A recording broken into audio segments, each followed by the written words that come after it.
Il y a cet instant après la tempête, celui que la plupart des victimes décrivent avec une étrange similarité.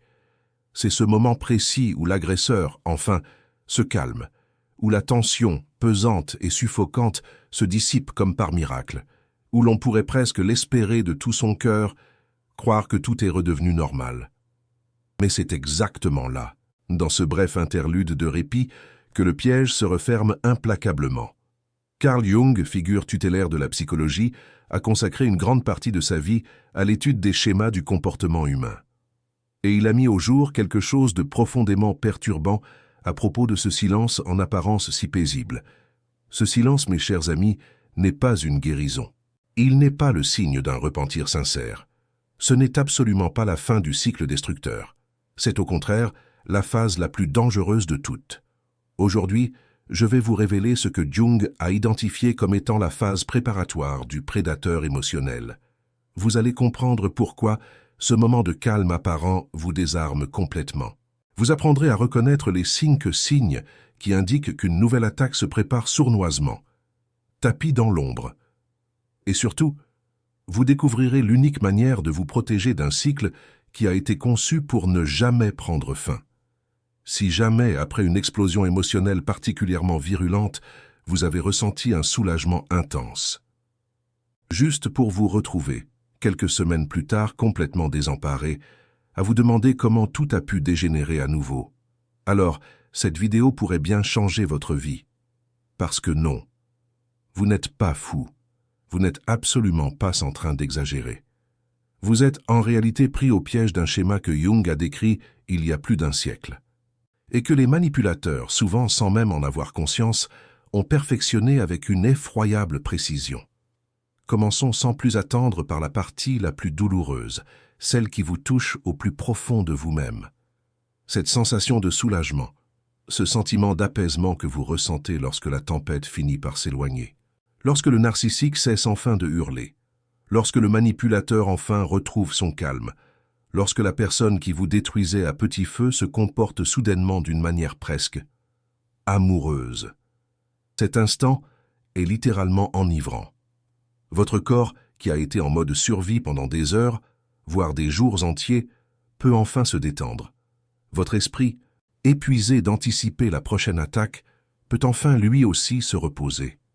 Et c'est précisément à cet instant de vulnérabilité absolue que quelque chose bascule dans votre perception. Vous commencez à douter de vous-même. Vous commencez à penser peut-être que vous avez exagéré, que finalement ce n'était pas si grave, que peut-être cette personne est vraiment en train de changer. Jung a identifié ce phénomène précis comme étant la colonisation du jugement.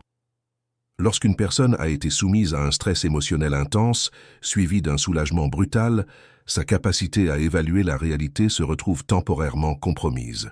Le contraste entre la douleur et le soulagement est si saisissant que le soulagement se perçoit à tort comme de l'amour. Et c'est exactement ce dont le manipulateur a besoin pour resserrer son emprise. Mais c'est là que les choses deviennent vraiment inquiétantes. Jung a observé que ce schéma n'est dans la plupart des cas pas conscient. Le narcissique ne s'assoit pas à une table pour planifier méticuleusement les différentes phases de son attaque. Il ne calcule pas avec précision le moment exact où il doit exploser, ni celui où il doit se calmer. Il agit de manière complètement automatique, guidé par ce que Jung appelait l'ombre inconsciente. Le cycle abusif n'est pas une stratégie délibérée. C'est une structure psychologique profondément enracinée. Et c'est précisément ce qui le rend infiniment plus dangereux. Car si ce comportement était conscient, il pourrait être modifié. Si c'était un choix délibéré, il pourrait être arrêté.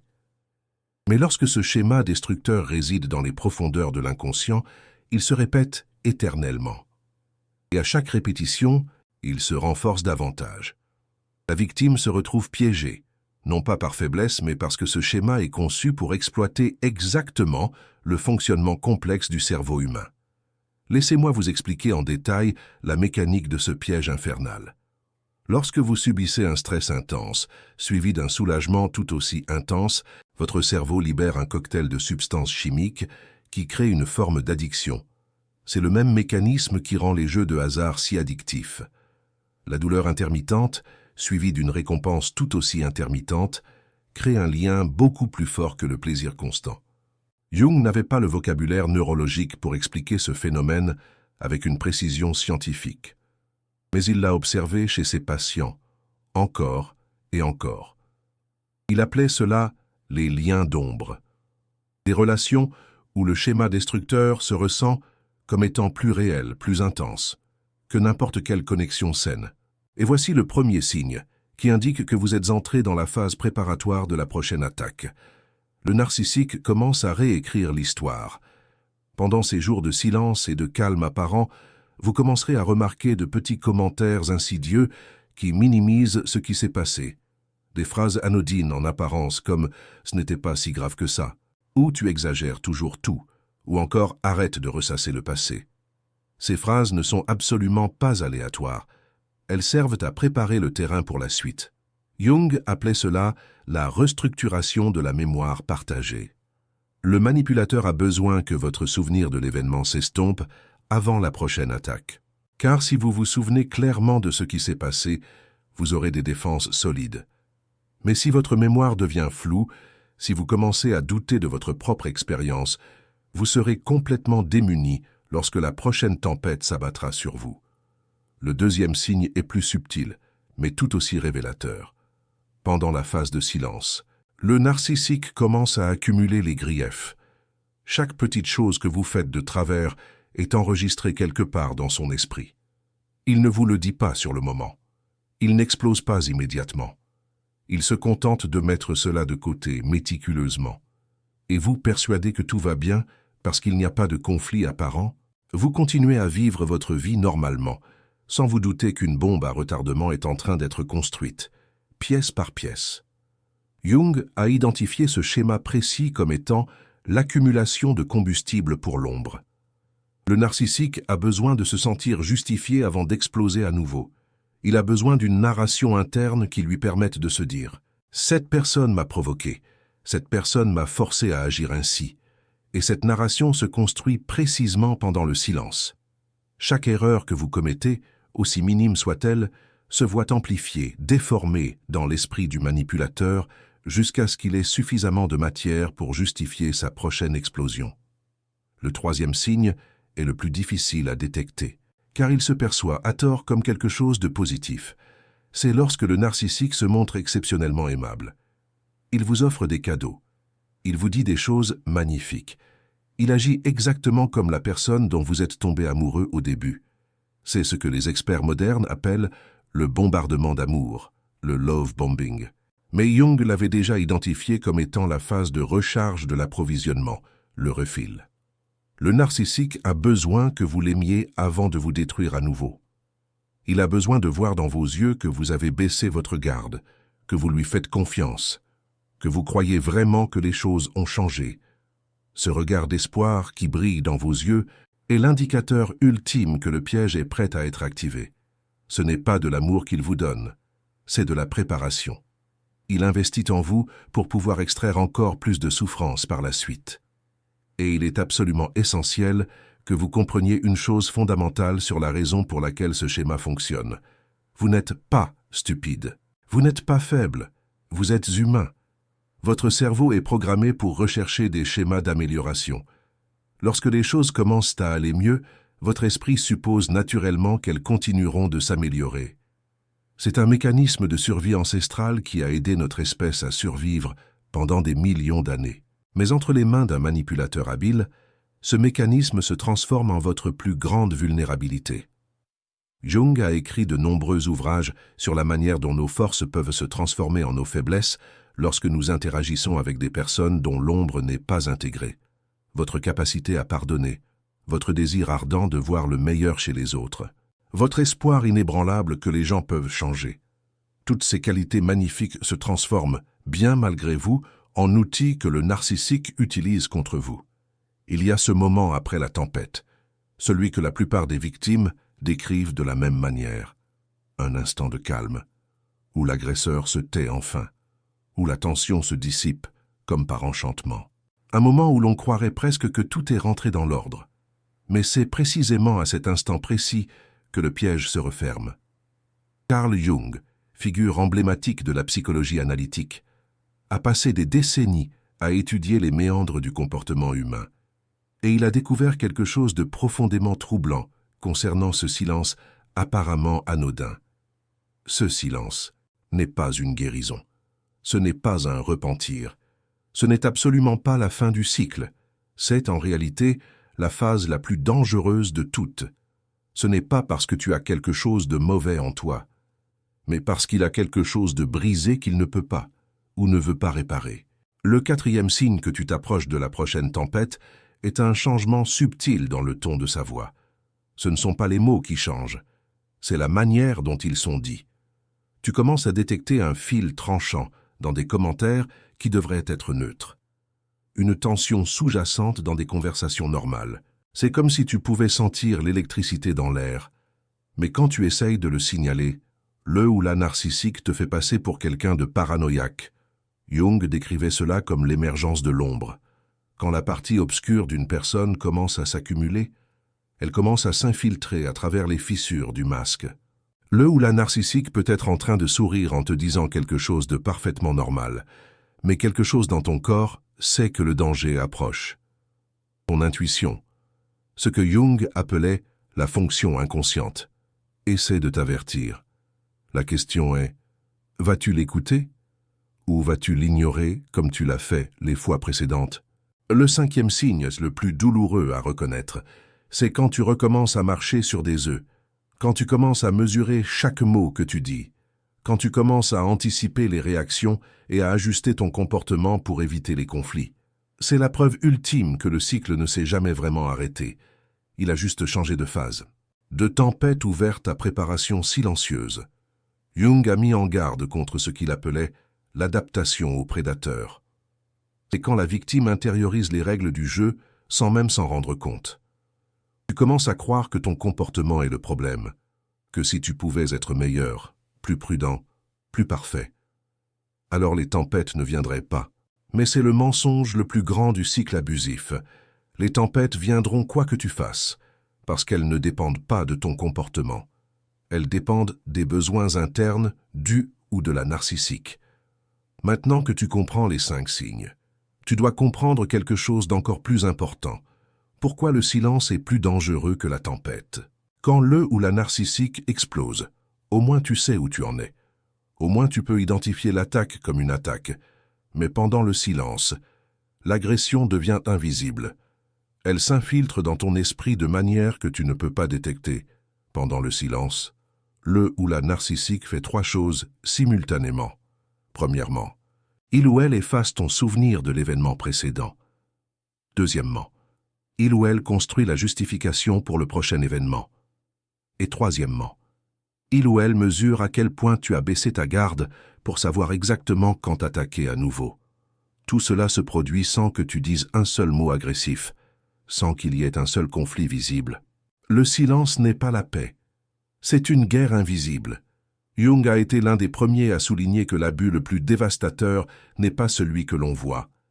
C'est celui que l'on ressent, mais qu'on ne peut pas nommer. L'abus invisible laisse la victime sans preuve, sans validation, sans preuve que quelque chose de mauvais se passe. Et c'est exactement ce que fait le silence après la tempête. Il te fait douter de ta propre expérience. Il te fait sentir que c'est toi le problème. Il te prépare à accepter la prochaine explosion comme quelque chose que tu as probablement mérité. Mais voici la partie qui peut te sauver. Jung n'a pas seulement documenté le schéma. Il a également trouvé la sortie. Et cette sortie commence par un seul mot que le ou la narcissique ne veut jamais que tu prononces. Ce mot est schéma. Le moment où tu commences à voir le cycle comme un cycle. Le pouvoir du manipulateur commence à s'estomper.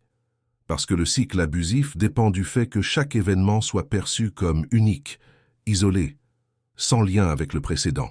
Le ou la narcissique a besoin que tu crois que chaque explosion a été causée par quelque chose de spécifique que tu as fait, et non par un schéma répétitif qui n'a rien à voir avec toi. Jung l'expliquait de cette manière. L'ombre perd son pouvoir quand elle est illuminée. Le schéma inconscient qui contrôle ta vie ne peut te contrôler que tant qu'il reste invisible. Mais au moment où tu le nommes, au moment où tu dis « c'est un cycle, c'est une phase », C'est déjà arrivé avant et cela se reproduira. Quelque chose change dans ta psyché. Tu ne vas pas pouvoir changer le ou la narcissique. C'est une vérité douloureuse que Jung a également reconnue.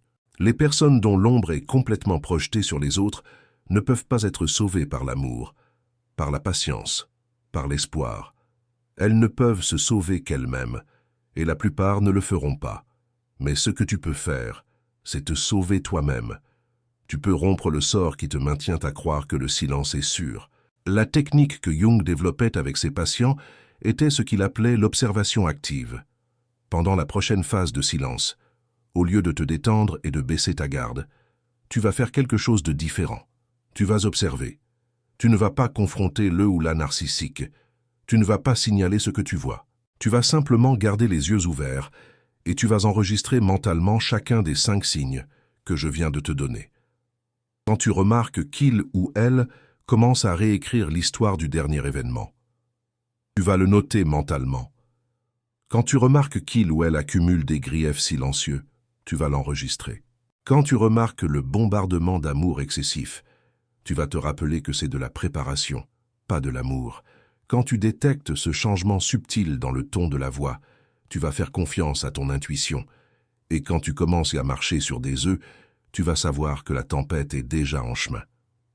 Cette observation active fait quelque chose de crucial. Elle te sort du cycle émotionnel et te place dans une position d'observateur. Jung croyait que lorsque nous observons un schéma sans réagir émotionnellement à celui-ci, nous brisons son pouvoir sur nous. Le ou la narcissique a besoin de ta réaction émotionnelle pour alimenter son cycle. Il ou elle a besoin de ton espoir, de ta peur, de ta confusion. Mais si tu deviens observateur, tu cesses d'être un approvisionnement. Mais il y a autre chose que tu dois comprendre au sujet du silence après la tempête. Ce n'est pas seulement une phase du cycle abusif, c'est la phase où se produisent les dommages les plus profonds et les plus permanents. Et la raison pour laquelle je dis cela va changer ta façon de voir toute ta situation. Pendant la tempête, quand le ou la narcissique explose, ton corps entre en mode de défense, ton système nerveux s'active, tes murs psychologiques se lèvent, même si cela fait mal. Tu es protégé d'une certaine manière. Ton esprit sait qu'il est attaqué et agit en conséquence. Mais pendant le silence qui suit, ces murs s'abaissent. Ton système nerveux essaie de revenir au calme. Et c'est exactement à ce moment de vulnérabilité que se produit quelque chose que Jung appelait l'insertion de l'ombre d'autrui. Quand tes défenses sont baissées, les croyances du ou de la narcissique commencent à s'infiltrer dans ton esprit. Ces petites phrases qui minimisent l'abus commencent à paraître raisonnables. Ces commentaires sur le fait que tu exagères commencent à sembler vrais. Le récit du ou de la narcissique sur ce qui s'est passé devient lentement ton récit aussi. Ce n'est pas un lavage de cerveau dramatique comme dans les films. C'est quelque chose de beaucoup plus subtil et donc beaucoup plus efficace. Jung a observé que les personnes qui ont été exposées répétitivement à des cycles de stress et d'apaisement développent ce qu'il appelait une porosité psychologique. Leurs frontières mentales s'affaiblissent.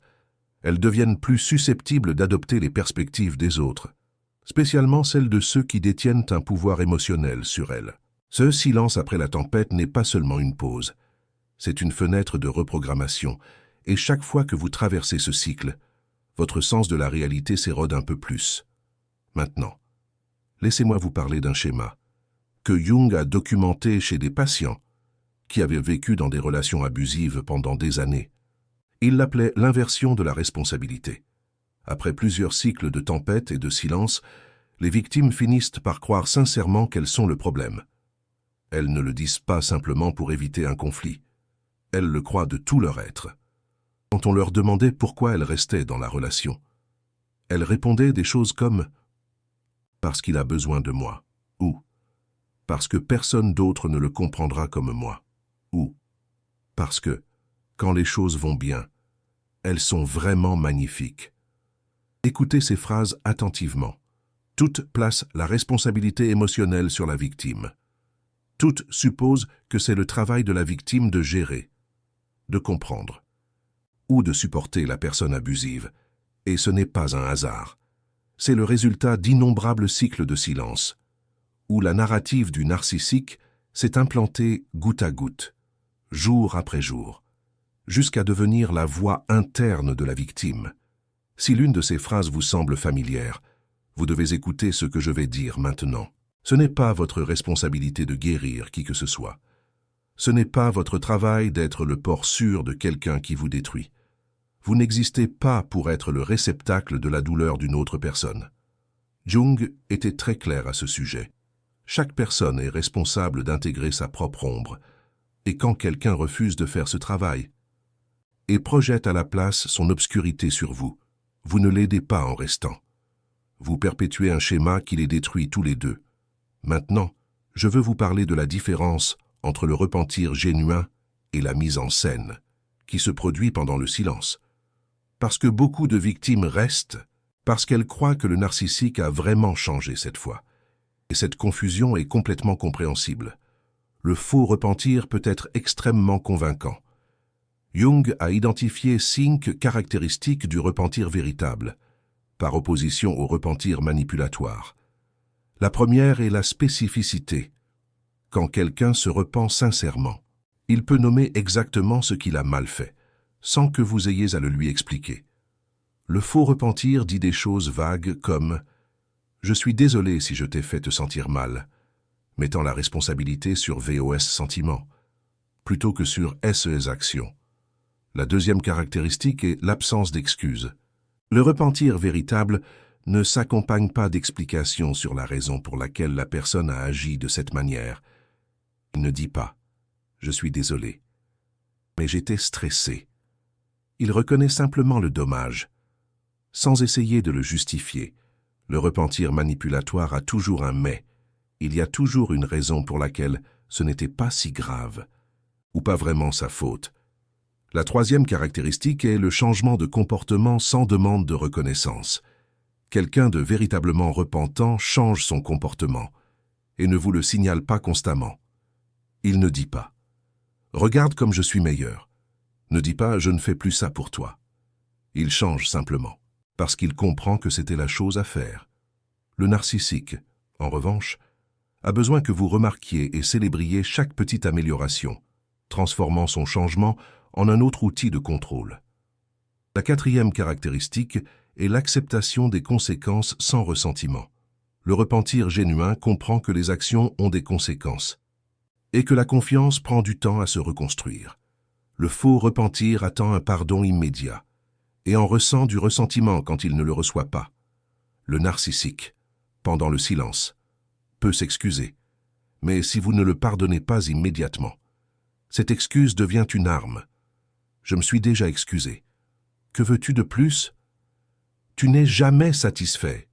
Écoute, la cinquième caractéristique est la tolérance à l'examen minutieux. Quelqu'un de véritablement repentant comprend que vous allez observer son comportement et ne s'en offense pas. Le narcissique, en revanche, explose quand il sent que vous le surveillez. Comme si avoir de la prudence après avoir été blessé était une insulte personnelle envers lui. Maintenant que vous connaissez ces 5 caractéristiques, la prochaine fois que vous serez dans la phase de silence, vous pourrez évaluer objectivement si ce que vous voyez est un changement réel, ou simplement une autre itération du cycle. Et je vous préviens dès maintenant, la grande majorité du temps, c'est le cycle. Mais je veux vous donner plus que simplement la capacité d'identifier le schéma. Je veux vous donner l'outil pour en sortir. Et cet outil vient directement de la pratique clinique de Jung. Jung travaillait avec ce qu'il appelait le développement de l'observateur interne. C'est cette partie de vous qui peut voir ce qui se passe, sans être entraîné par l'émotion du moment. La plupart des victimes d'abus ont cette capacité atrophiée. Elles ont passé tellement de temps à réagir au chaos qu'elles ont perdu la capacité de simplement observer. Et le narcissique dépend de ça. Il dépend de votre réactivité. La technique fonctionne ainsi. Chaque fois que vous sentez cette paix du silence après la tempête, vous allez faire une pause intentionnelle. Vous allez respirer profondément. Et vous allez vous demander « Combien de fois ai-je ressenti cette paix auparavant ?» Et toujours, absolument toujours, la réponse sera « Beaucoup de fois », parce que le cycle n'est pas nouveau. Il semble seulement nouveau à chaque fois. Parce que le narcissique est expert pour faire que chaque moment de paix se sente comme un nouveau commencement. La deuxième question que vous allez vous poser est « Que s'est-il passé après les fois précédentes ?» Et votre honnêteté ici est cruciale, parce que vous connaissez la réponse là. Après la paix, est venue une autre tempête. Après le silence, est venue une autre attaque. Le schéma s'est répété. Parce que c'est ce que les schémas font. Ils se répètent, et aucune quantité d'espoir ne changera la nature d'un schéma. La troisième question est la plus importante. Quelle preuve concrète et vérifiable ai-je que cette fois sera différente? Pas des promesses, pas des sentiments. Pas cette sensation que les choses ont changé. De la preuve. Des changements de comportement soutenus pendant des mois, pas des jours. Une thérapie génuine avec des professionnels, pas des conversations d'une demi-heure. Une reconnaissance spécifique du dommage causé, pas des excuses vagues. Si vous n'avez pas de preuves concrètes, alors ce que vous avez, c'est de l'espoir. Et l'espoir est magnifique. Mais ce n'est pas une stratégie de survie. Jung disait que l'espoir sans action est une fantaisie. Et dans le contexte d'une relation abusive, cette fantaisie peut vous coûter des années de votre vie, votre santé mentale, et dans les cas les plus extrêmes, votre vie elle-même. Maintenant, vient la partie de la vidéo qui pourrait être la plus importante pour vous, si vous êtes au milieu de ce cycle en ce moment même. Si cette vidéo vous a ouvert les yeux, pour reconnaître que vous êtes dans la phase de silence après une tempête, si vous commencez à voir que les signes que j'ai décrits sont présents dans votre situation, alors vous devez écouter ceci avec toute votre attention. Ce type de contenu existe parce que des personnes comme moi croient que la protection psychologique est un droit, pas un privilège. Chaque vidéo ainsi est un acte de révélation de schéma que les manipulateurs préféreraient voir rester caché. Et créer ce contenu prend du temps, de la recherche, et la volonté de dire des vérités inconfortables. Le super thanks que vous voyez là en bas n'est pas seulement une façon de soutenir ce travail, c'est votre manière de dire. Cette information a de la valeur. Continuez à révéler ce que d'autres préfèrent voir rester dans l'ombre. C'est votre participation active à un mouvement de personnes qui choisissent la clarté sur la confusion, la connaissance sur la douleur aveugle. Imaginez Sophie, qui, grâce à cette information, peut enfin comprendre ce qui lui arrive. Maintenant, laissez-moi vous donner les derniers éléments dont vous avez besoin pour vous protéger complètement de ce cycle. Parce qu'identifier le schéma n'est que la première étape. Vous devez savoir quoi faire quand vous l'identifiez.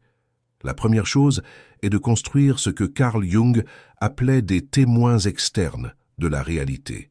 Ce sont des personnes hors de la relation, à qui vous racontez ce qui se passe, pendant que ça se passe, pas après, quand le narcissique a déjà réécrit l'histoire. Pas pendant la tempête, quand vous êtes trop submergé pour l'articuler clairement, mais pendant le silence, quand vous pouvez parler calmement et documenter ce qui s'est passé. Pensez à votre meilleur ami, Claire, ou à votre cousin, Antoine, qui seront là pour vous écouter, sans jugement. Ces témoins externes servent à quelque chose de crucial. Quand le narcissique tentera de vous faire douter de votre mémoire, quand les phrases de minimisation commenceront à sonner raisonnables, vous pourrez aller voir vos témoins et leur demander « Qu'est-ce que je vous ai raconté qu'il s'est passé ?» Et ils vont vous rendre votre propre version des événements, la version que vous avez racontée quand votre esprit était clair. Pas la version distordue que le narcissique veut que vous croyiez. La deuxième chose est de créer un registre écrit. Carl Jung était un grand défenseur de l'écriture comme outil de connaissance de soi. Mais dans le contexte d'une relation abusive, l'écriture a un but additionnel. Elle crée des preuves qui ne peuvent pas être manipulées. Chaque fois qu'une tempête se produit, écrivez ce qui s'est passé, date, heure, ce qui a été dit, comment vous vous êtes senti. Et pendant le silence, écrivez aussi. Écrivez comment vous commencez à douter. Écrivez comment la version du narcissique commence à paraître plus raisonnable. Quand vous relirez ces notes semaines plus tard, la réalité sera inégable. Imaginez tenir un journal, un cahier de résilience, où vous consignez chaque détail. La troisième chose est d'établir ce que Carl Jung appelait la limite non négociable. C'est cette ligne qui, si elle est franchie, signifie départ immédiat. Et vous devez décider de cette limite maintenant, pendant le silence, quand vous pouvez penser avec clarté. Pas pendant la tempête, quand votre jugement est compromis. Parce que si vous attendez jusqu'à la prochaine tempête pour décider si vous restez ou vous partez, vous aurez déjà été entraîné à nouveau par l'émotion du moment. La limite peut être différentes choses pour différentes personnes. Ça peut être la première fois qu'il lève la voix devant les enfants. Ça peut être n'importe quelle forme de contact physique agressif. Ça peut être la 3e fois qu'il me blâme pour quelque chose qu'il a fait. Vous décidez quelle est votre limite. Mais une fois que vous la décidez, elle devient sacrée, non négociable. Franchir cette limite signifie que vous partez, sans discussion, sans dernière chance, sans « mais cette fois ce sera différent ». Finalement, vous devez préparer votre sortie avant d'en avoir besoin. Ceci ne signifie pas que vous allez partir demain. Ça signifie que, si la limite est franchie, vous avez où aller, vous avez des ressources, vous avez un plan. Carl Jung parlait de cela comme « préparer le terrain pour l'individuation ». C'est créer les conditions pour votre propre liberté, avant que vous n'en ayez désespérément besoin. Ceci peut signifier avoir un peu d'argent de côté, que le narcissique ne sait pas que vous avez. Ça peut signifier maintenir des relations avec des amis et de la famille, que le narcissique a tenté de couper. Ça peut signifier avoir des copies de documents importants dans un endroit sûr. Vous n'êtes pas paranoïaque en vous préparant. Vous êtes responsable envers votre propre survie. Et je veux terminer avec quelque chose que Carl Jung a écrit vers la fin de sa vie. Il a dit que l'individuation, le processus de devenir qui vous êtes réellement, requiert parfois la mort de celui ou celle que vous croyez être. Dans le contexte d'une relation abusive, ceci signifie que la personne qui reste, en espérant que les choses changent, doit mourir, pour que la personne qui mérite une vie meilleure puisse naître. Ce n'est pas un processus facile, ce n'est pas un processus rapide, mais c'est possible. Des milliers de personnes sont sorties de cycles abusifs qui paraissaient éternels. Des milliers ont reconstruit des vies qui paraissaient irrécupérables. Et elles l'ont fait exactement comme je vous le décris. D'abord, elles ont vu le schéma. Ensuite, elles ont observé sans réagir. Ensuite, elles ont établi des limites. Ensuite, elles ont préparé leur sortie. Et finalement, elles ont choisi de vivre. Si cette vidéo vous a aidé à voir quelque chose que vous ne pouviez pas voir avant, je veux que vous fassiez quelque chose maintenant. Commentez combien de cycles de tempête et de silence vous avez vécu. Vous n'avez pas besoin de donner de détails, seulement le nombre. Parce que, quand vous verrez ce nombre écrit par vous-même, vous allez comprendre que ceci n'est pas nouveau, que ce n'est pas différent, et que ça ne va pas changer à moins que vous ne fassiez quelque chose de différent. Et si cette vidéo vous est parvenue au moment exact où vous en aviez besoin, partagez-la avec quelqu'un qui pourrait vivre la même chose. Parce que le schéma du silence après la tempête piège des millions de personnes. Et beaucoup d'entre elles ne savent même pas qu'elles sont piégées. Vous pouvez être celui ou celle qui leur ouvre les yeux. On se retrouve dans la prochaine vidéo, où je vais vous révéler un autre schéma que Carl Jung a identifié, et que les manipulateurs utilisent constamment. Jusque-là, rappelez-vous que la calme n'est pas toujours la paix. Parfois, c'est seulement l'œil du cyclone.